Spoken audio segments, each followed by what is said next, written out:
And the Lord appeared to him by the oaks of Mamre as he sat at the door of his tent in the heat of the day. He lifted up his eyes and looked, and behold, 3 men were standing in front of him. When he saw them, he ran from the tent door to meet them and bowed himself to the earth and said, O Lord, if I have found favor in your sight, do not pass by your servant. Let a little water be brought, and wash your feet, and rest yourselves under the tree, while I bring a morsel of bread, that you may refresh yourselves, and after that you may pass on, since you have come to your servant. So they said, Do as you have said. And Abraham went quickly into the tent to Sarah and said, Quick, 3 seahs of fine flour, knead it and make cakes. And Abraham ran to the herd and took a calf, tender and good, and gave it to a young man who prepared it quickly. Then he took curds and milk and the calf that he had prepared, and set it before them.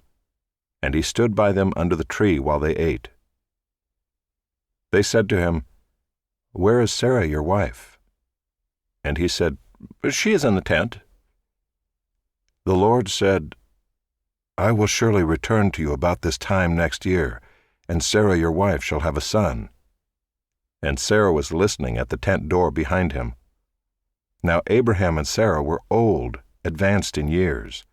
The way of women had ceased to be with Sarah. So Sarah laughed to herself, saying, After I am worn out, and my Lord is old, shall I have pleasure? The Lord said to Abraham, Why did Sarah laugh and say, Shall I indeed bear a child now that I am old? Is anything too hard for the Lord? At the appointed time I will return to you about this time next year, and Sarah shall have a son.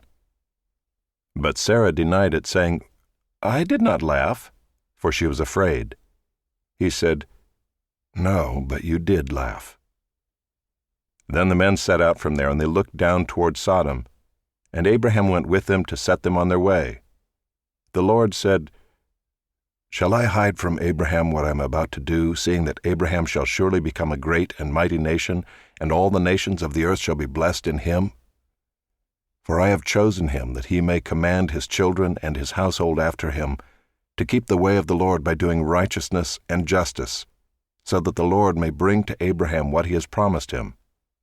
Then the Lord said, Because the outcry against Sodom and Gomorrah is great, and their sin is very grave, I will go down to see whether they have done altogether according to the outcry that has come to me, and if not, I will know.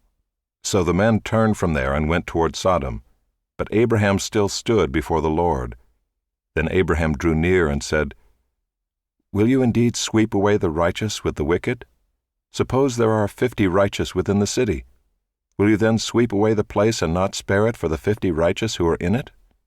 Far be it from you to do such a thing, to put the righteous to death with the wicked, so that the righteous fare as the wicked. Far be that from you. Shall not the judge of all the earth do what is just?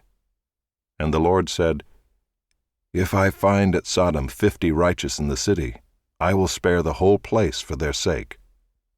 Abraham answered and said, Behold, I have undertaken to speak to the Lord, I who am but dust and ashes.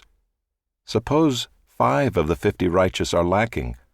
Will you destroy the whole city for lack of 5? And he said, I will not destroy it if I find 45 there. Again he spoke to him and said, Suppose 40 are found there. He answered, For the sake of 40 I will not do it. Then he said, Oh, let not the Lord be angry, and I will speak. Suppose 30 are found there. He answered, I will not do it if I find 30 there. He said, Behold, I have undertaken to speak to the Lord.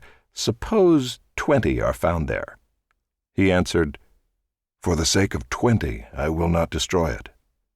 Then he said, Oh, let not the Lord be angry, and I will speak again, but this once. Suppose 10 are found there. He answered, For the sake of 10 I will not destroy it. And the Lord went his way when he had finished speaking to Abraham, and Abraham returned to his place.